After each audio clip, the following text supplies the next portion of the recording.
Hello, everyone. My guest today is Bruce Magown. As the Chief Executive Officer, President, Board Member, and Investor in Integration Technologies and the creator of InterWeave Smart Solution, Bruce brings customer-focused solutions in response to customers' needs to the digital age. He served as CEO, President, Board Member, and Investor in Secure Digital, the company that developed Secure Voice, the voice data and video encryption solution designed to pass FIPS 142 certification. In 2000, Bruce served as CEO, CFO, and head of the audit committee, and investor and board member of the Uncommon Media Group, and also served as president and chief operations officer of Noah Corp, a privately held company focusing on interactive and media-rich solutions. Bruce, are you ready to take us to the top?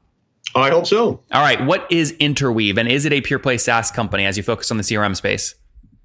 It is a pure play SaaS company. The originations were competing with Tibco, WebBeyond, a number of very large corporate integration engines, and we morphed from about 2004 to 2006 when we met Salesforce into a SaaS pure play.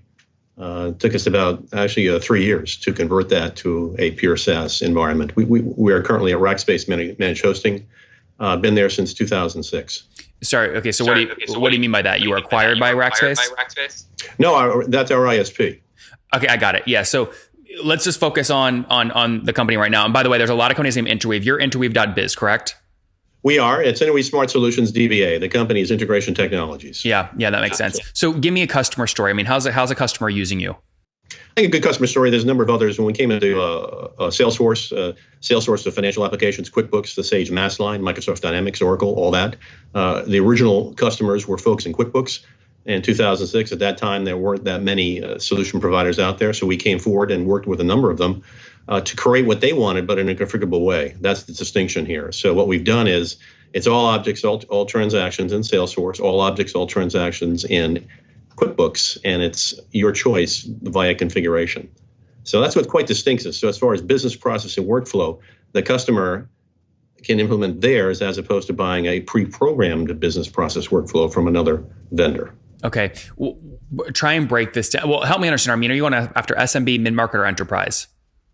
SMB mid-market, typically. I mean, the smallest customer is 1, the largest customer is 5. It really is, we are CRM focused. We are a CRM integration platform with intelligence. So Bruce, try and break this down to a price point for me. What's the average customer pay you per month for access to your tech? The annual is anywhere from $9.99 to $14.99, typically. 1,500? Yes. Yep. Okay. So 1,500 per year is a good average. Yes. Yep. And why would they pay more or less? What are your pricing axes that you price on? It really is. We have 4 models. So we have Pro, Premier, Small Business, and Enterprise, and it really goes to the type of integration the customer is looking for. Is it just AR focused and specific? Is it AP focused? Sorry, try not to use acronyms. Yeah. Accounts receivable versus it. Accounts payable, or the combination of both. I mean, some customers get into very heavy multiple QuickBooks company files by currency, by line of business, multiple price books. We go very heavy into inventory, warehouses, locations, all these types of things. So that's kind of one of the distinctions coming forward that InterWeave provides over others. And would you say your main focus is kind of billing and financial platforms, or is it more towards kind of databases and other web services? No, it's really focused on, number one, being financial integration solutions. Second would be billing and subscription. We currently integrate with about 47 merchant service providers. So we do quite a lot in subscription-based billing, bringing that forward between the solutions itself. And then we additionally e-commerce database. We have typically, I think right now, 27 protocol-specific adapters. So if something has, a protocol, the way to work with it, we can work with that. And Bruce, put this on a timeline for us. When did you launch the company? What year? 2006. 2006. Okay. And over the past, 12 years, how many customers have you scaled to? We've done about 8,000 to date. Okay. 8,000. And just to be clear, those aren't free and paid. Those are just paying customers. That's correct. Yes. Okay. Over that timeline. Correct. And today you still have about 8,000 paying? A little bit less, but we're the kind of focus in, we've been very Salesforce specific for a while. There's 2 new vendors we're working with, which is ORO CRM and BPM Online. So that's what, for example, BPM Online is when we opened our Boston office in May of this year. Mm-hmm. So very sharp, very focused, like a young CRM, Salesforce. So Bruce, just to be clear, so today, how many companies do you have paying you for your technology? About 4,000. Okay, about 4,000. Got it. So basically what you gave me, that 8,000 number was kind of anyone who's paid you anything over the past 12 years. That's correct, yes. Yeah. So the 50% of those folks that have essentially churned out, why do they churn? I think for a number of reasons, they could stay with ARR. They could stay with the CRM vendor of their wish. They could stay with the financial solution that they're with. Some customers, I mean, for example, started with QuickBooks. They want the Sage line. Others have gone right to Microsoft Dynamics. So it kind of depends on their needs. Mm-hmm. HubSpot is a big competitor. So, I mean, it really depends on their growth cycle, their patterns, and where they want to go. And can I take kind of $1,500 per year average times that 4,000 today? I mean, that would put you at about 500 grand per month right now in revenue. Is that generally accurate? That's pretty close, yeah. And what were you, just so we can understand growth rate, where were you about a year ago? Oh, man. Do you know?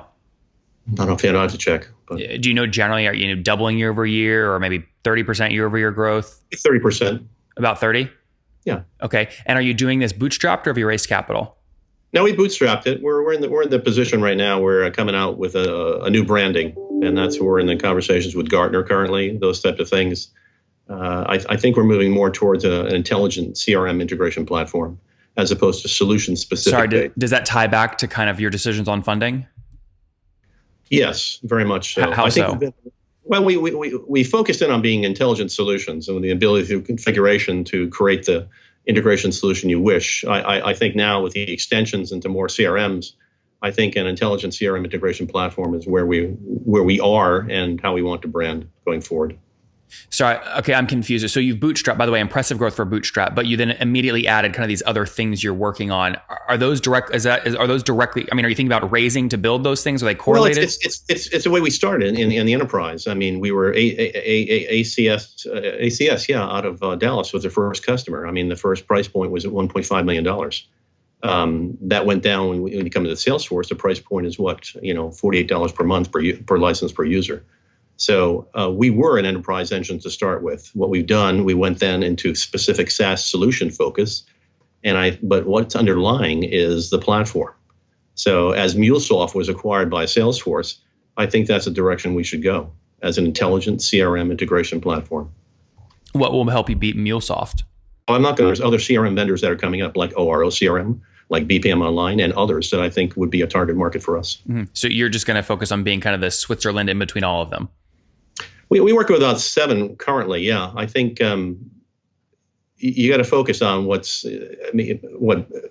Salesforce is at 10 billion currently. They're going to 20 billion. It's a pretty big company. I think they've met as far as vendor acquisitions. They're pretty focused and they're achieving what they wish. The other CRMs that are coming up, I think they're in the process of doing that, and I think that's where we can add value. Bruce, what's your team look like today? How many folks?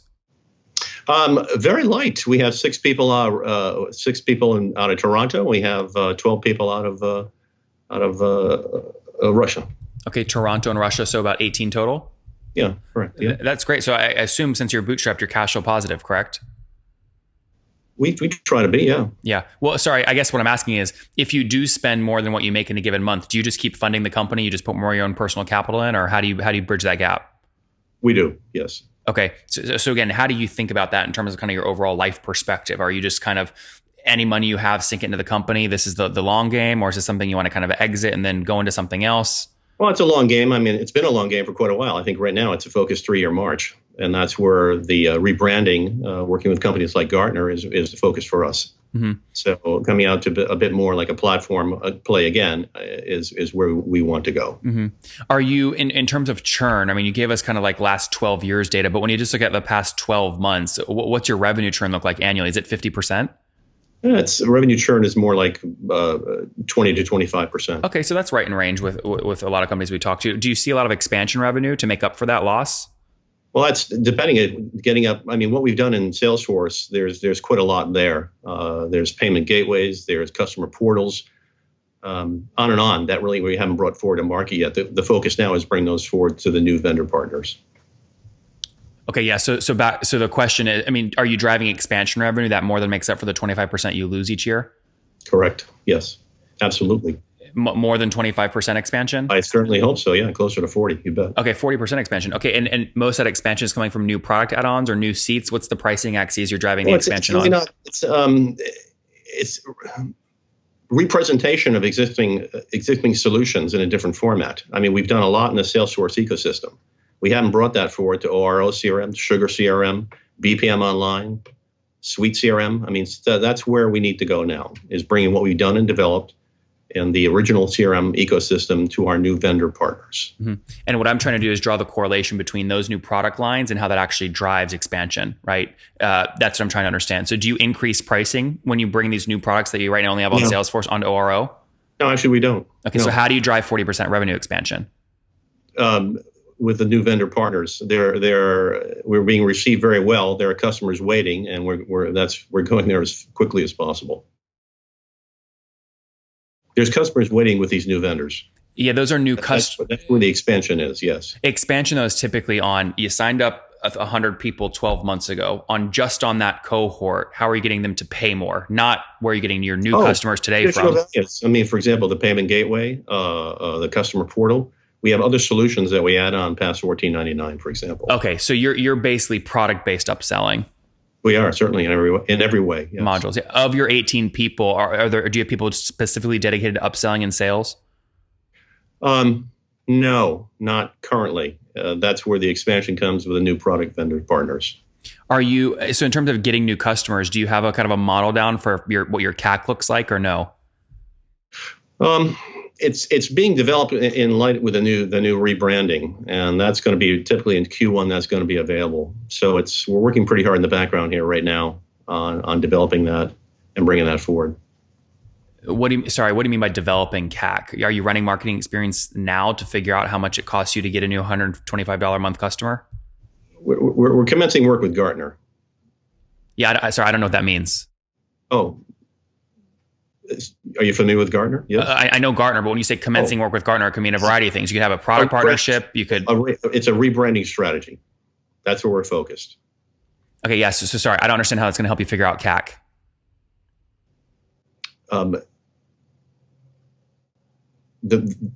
We need to get there first. I think that's where I want to go. The rebranding strategy consists of new website, new offerings, new vendor partners. When I have that, then I can see. Take that. CAC is not a priority right now. Your number one priority is the rebrand. Correct. Got it. Yeah, got it. Very good. All right, Bruce, let's wrap up here with the famous five. Number one, what's your favorite business book? There's a couple we've been looking at. It's kind of funny because with the Boston, in light of being in the Boston market, is Belichick and Brady, and also Chowderheads. Since I do like Boston quite a bit. I mean, we started there a while ago. That's kind of the fun one. So is there what's like the last? Just one book is great, Bruce. Is there one that you? Well, Silicon Dragon, how China is winning the tech race. Okay, Silicon Dragon. Yeah. Very good. Number two, is there an under the radar CEO you're following or studying? SaaS, the gentleman from SaaS TR, we follow. SaaSter? Yeah. Jason Lumpkin? Absolutely. Number three, what is your favorite online tool for building your company? Favorite online tool? Wow. I'm a LinkedIn fan. Okay. Number four, how many hours of sleep do you get every night? Not enough. Approximately 6. Okay. And what's your situation, Bruce? Married, single, kiddos? Married 34 years. Oh, congratulations. How many kids? Any? Two sons, 2 boys in Hartford, and my younger son just joined iAdvise in Boston. Ah, very good. And how old are you? I am 65. 65. Last question. What do you wish your 20-year-old self knew? I think focus is the word, and perseverance is where I would go.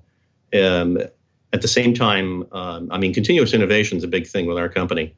So you have a objective you want to meet, and if you're not listening to customers and other valued entities here along the way, I think that's why to be at 20 years old. Be listening at all times. Guys, be listening, be focused. Coming from InterWeave, founded in 2006, a CRM tool that essentially integrates or interfaces with CRM, specifically in a billing and financial capacity, tying these data sets together, ERP web services, along with databases, really, honestly, in a hub and spoke model.